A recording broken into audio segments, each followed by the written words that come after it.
Hello and warm welcome to Sola Foundation.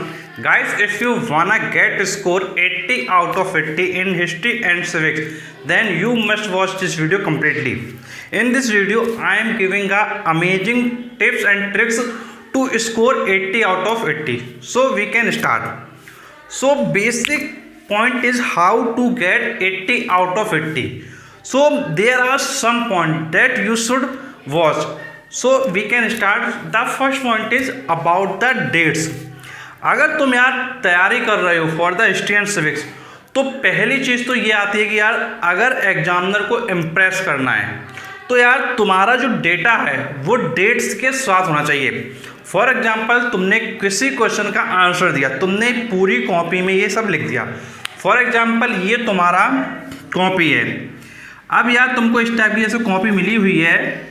अब यार तुमने क्या किया, इस कॉपी में सब कुछ लिख दिया ऐसे करके, तुमने अच्छे से पूरा आंसर दिया. बट यार इसमें अगर तुम्हारी डेट्स मिसिंग है, अगर तुमने यहाँ पर डेट्स को नहीं डाला है, तो यार एग्जामिनर के माइंड में कहीं ना कहीं जाएगा यार ये बच्चा पता नहीं पढ़ के आया है कि नहीं आया है.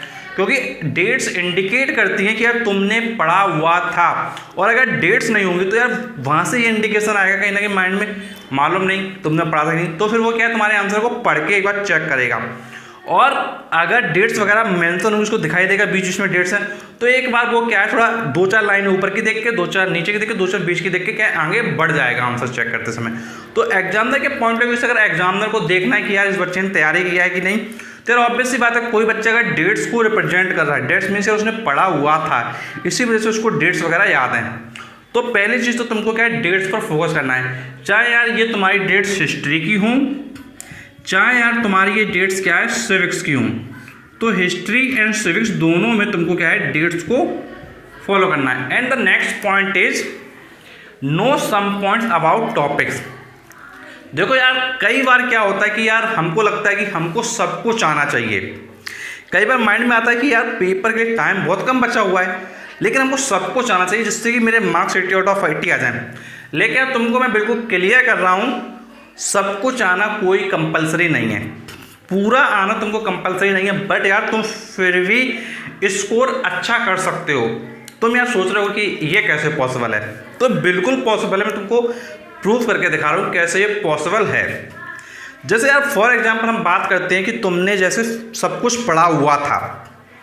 अब सब कुछ तुमने पढ़ा हुआ था और एग्जाम में तुमने अगर रिप्रेजेंटेशन सही नहीं दिया तो यार तुम्हारे मार्क्स डिडक्ट होंगे. तो एग्जामिनर को क्या चाहिए, एग्जामिनर को चाहिए रेलिवेंट आंसर. एग्जामिनर को क्या चाहिए, जो क्वेश्चन आया है उसके रेलिवेंट तुम क्या आंसर लिखो. ठीक है. अब उसको जब रेलिवेंट आंसर चाहिए, जैसे कोई क्वेश्चन जिसका तुम आंसर यहाँ लिख रहे हो, अगर ये रेलिवेंट है तो फिर तुमको मार्क्स मिल जाएंगे, और रेलिवेंट नहीं है तो तुमको मार्क्स नहीं मिलेंगे. तो इस समय तुमको क्या करना है, तुमको पॉइंट्स मैंने दिया know some points about topic. मतलब तुमको एक काम ये करना है, जैसे फॉर एग्जाम्पल तुम्हारा हिस्ट्री में चैप्टर नंबर 1. अब जैसे तुमको क्या करना है, इसमें जितने टॉपिक्स हैं उसके बारे में तुम्हारे पास कुछ ना कुछ नॉलेज होनी चाहिए. अब जो कुछ ना कुछ अगर तुम्हारे पास नॉलेज होगी तो तुम उस नॉलेज को क्या है अपना डिस्क्राइब कर सकते हो, तुम उसको क्या है डिटेल में दे सकते हो. अगर तुमको उस टॉपिक के बारे में नॉलेज ही नहीं होगी तो उसको तुम डिस्क्राइब क्या करोगे. तो एटलीस्ट तुमको क्या है सम बेसिक पॉइंट्स क्या है पता होना चाहिए. अब तुम सोच रहे हो कि अगर तुमको सारे टॉपिक में पता करना है तो यार तुमको पूरा पढ़ना पड़ेगा चैप्टर. ऐसा नहीं है, ऐसा बिल्कुल नहीं. तुमको पूरा चैप्टर नहीं पढ़ना पड़ेगा. मैं तुमको बताता हूँ, तुम अगर अपनी बुक को खोल के देखोगे, अगर तुम अपनी बुक को खोल के देखोगे तो तुम्हारी बुक में लास्ट में क्या है, पॉइंट्स टू रिमेंबर दिया गया है. पॉइंट्स टू रिमेंबर तुमको दिया गया है. अगर तुम उन पॉइंट्स को देखोगे तो यार उसमें क्या है, पूरी तुम्हारी बुक में क्या है, हर चैप्टर के एंड में समरी के फॉर्म में पॉइंट्स टू रिमेंबर क्या दिए हुए हैं.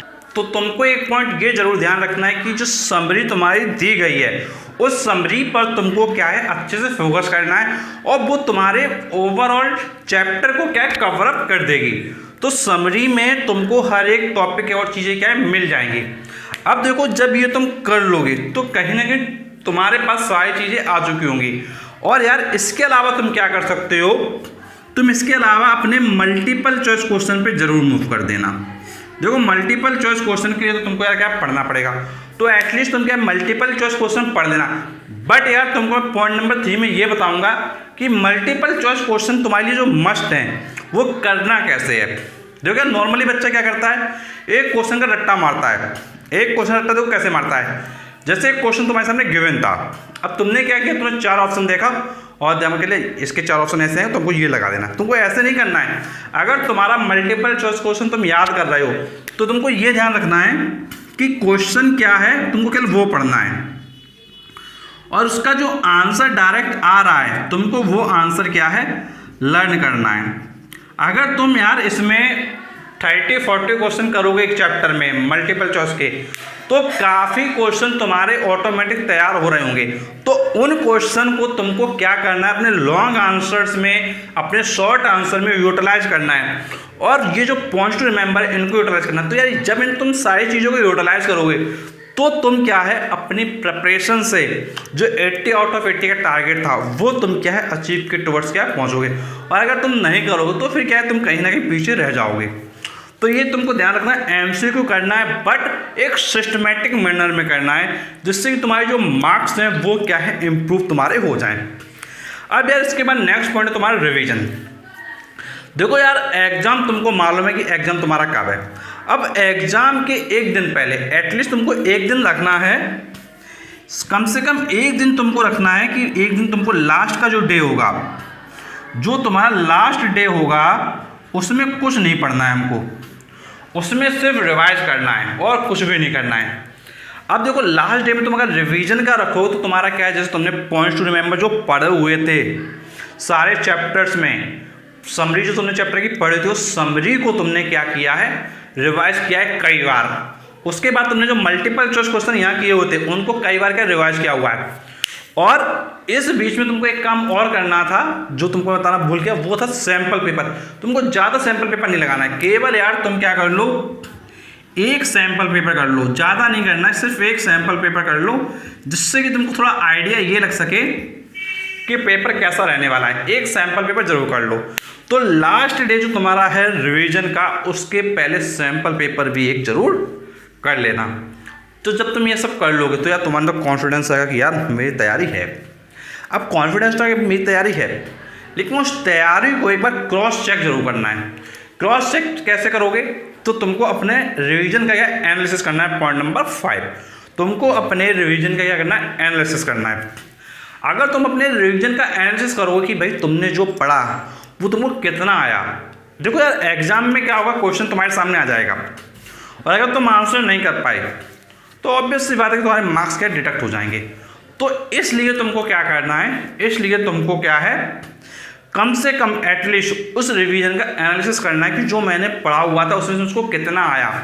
तो कुछ नहीं करना है तुमको, जैसे पॉइंट्स टू रिमेंबर तुमने पढ़ा हुआ था तो तुमको क्या करना है पॉइंट्स टू रिमेंबर का जो बेसिक हेडिंग होती है उसको थोड़ा हाइड कर देना है और उसको तुम क्या है देखना है कि तुमको आया कि नहीं आया, बोल के देखना है या लिख के, तो लिख के भी देख सकते हो। तो देखो लिख के देखने में क्या टाइम ज़्यादा वेस्ट हो तो तुम कुछ करो बोल के देख लो, फिर एक बार मैच करो कि जो तुमने बोला था क्या वही चीज़ है कि नहीं। ऐसा तुमको यार सारे चैप्टर के साथ करना है और तुमको मल्टीपल चॉइस क्वेश्चन के साथ भी ये करना है कि मल्टीपल चॉइस क्वेश्चन के लिए देखो उसका डायरेक्ट आंसर करो, ऑप्शन नहीं देखना है। ऑप्शन नहीं देखना है, केवल मल्टीपल चॉइस क्वेश्चन देखना है, उसके अकॉर्डिंग तुमको आंसर करना है। देखो प्रिपरेशन तभी तुम्हारी मानी जाएगी जब तुम मल्टीपल चॉइस क्वेश्चन देकर उसका आंसर दे पाओगे।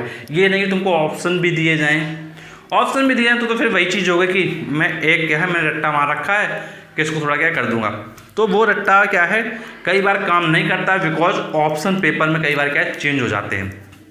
तो इसलिए ज़रूरी नहीं कि जो ऑप्शन तुमको दिए गए हैं सेम क्वेश्चन के लिए ऑप्शन वैसे नहीं, ऑप्शन तो कई बार चेंज भी कर दिए जाते हैं। तो इसलिए एक ऐसे प्रिपरेशन पे जाना है कि वहाँ पे पेपर कैसा भी आए बट मेरा जो टारगेट है स्कोर को ऑब्टेन करने का वो टारगेट अकम्प्लिश हो सके। अगर वो टारगेट अकम्प्लिश नहीं होगा तो फिर कहीं ना कहीं प्रॉब्लम तुम्हारे साथ हो जाएगी। तो इसलिए ये चीज़ तुमको ज़रूर और ज़रूर फोकस करना है। और यार तुमको बताना चाहूँगा कि जो नेक्स्ट वीडियो आने वाला है उसमें तुमको मैं पेपर प्रेजेंटेशन बताऊंगा। पेपर में तुमको कैसे आंसर को प्रेजेंट करना है। देखो सबसे ज़्यादा इंपॉर्टेंट होता है तुम्हारा पेपर प्रेजेंटेशन। देखो तुमको बहुत सारी नॉलेज है, तुमको सब कुछ आता है, लेकिन तुम अगर अपने आंसर शीट में सही रिप्रेजेंटेशन नहीं दे पाए तो तुम्हारे मार्क्स कम हो जाएंगे, ये 100% श्योर है। तो इसलिए पेपर प्रेजेंटेशन तुम्हारे लिए बहुत और बहुत ज़्यादा इंपॉर्टेंट है। पेपर में अगर तुम्हारा प्रेजेंटेशन अच्छा हुआ, तुमने अच्छा लिखा, और देखो पेपर प्रेजेंटेशन करते समय कुछ पॉइंट्स होते हैं जो तुमको फॉलो करने होते हैं, जिसकी वजह से तुम्हारा जो प्रेजेंटेशन है वो क्या है, बेस्ट हो जाता है। और अगर तुमने उस बेस्ट प्रेजेंटेशन को किया तो तुम्हारे जो मार्क्स होंगे ना वो डेफिनेटली इम्प्रूव करेंगे। तो तुम्हारा मैं क्या करूँगा, एक सैम्पल पेपर लूँगा और सैम्पल पेपर के बेसिस पर पूरा तुमको पेपर प्रेजेंटेशन बताऊँगा कि तुम्हारा पेपर प्रेजेंटेशन तुमको कैसे करना है हर एक क्वेश्चन का। तो नेक्स्ट वीडियो तुम जरूर देखना। और तुमको वीडियो एंडिंग से पहले मैं तुमको बताना चाहूँगा कि चैनल पर तुमको प्लेलिस्ट मिलेगी सिविक्स के लिए, उसमें तुमको हिस्ट्री एंड सिविक्स के वीडियो मिलेंगे। अब देखो जो सिविक्स की प्लेलिस्ट है उसमें तुमको क्या है, पूरा सिविक्स कवर किया जा रहा है। उसमें पार्ट 1, पार्ट 2 और पार्ट 3, इन तीनों पार्ट में तुमको पूरा सिविक्स क्या प्रोवाइड किया जा रहा है। और उसके अलावा तुमको क्या हिस्ट्री का भी लेक्चर प्रोवाइड किया जा रहा है। तो तुमको क्या करना है, तुमको प्लेलिस्ट में सारे वीडियो को चेकआउट करना है, जिससे कि तुम्हारा अच्छा स्कोर हो सके। और पेपर प्रेजेंटेशन जरूर देखना, ये सबसे ज़्यादा इंपॉर्टेंट है। ये तुमने देख लिया तो तुम्हारे मार्क्स डेफिनेटली इंप्रूव हो जाएंगे। पढ़ना एक तरफ है बट उसको प्रेजेंट करना एक तरफ है। तो प्रेजेंटेशन बेस्ट होगा तो मार्क्स डेफिनेटली इंप्रूव हो जाएंगे। और कोई भी तुम्हारा डाउट है, कन्फ्यूजन, नीचे कमेंट बॉक्स में पूछ सकते हो। And thanks for watching this video.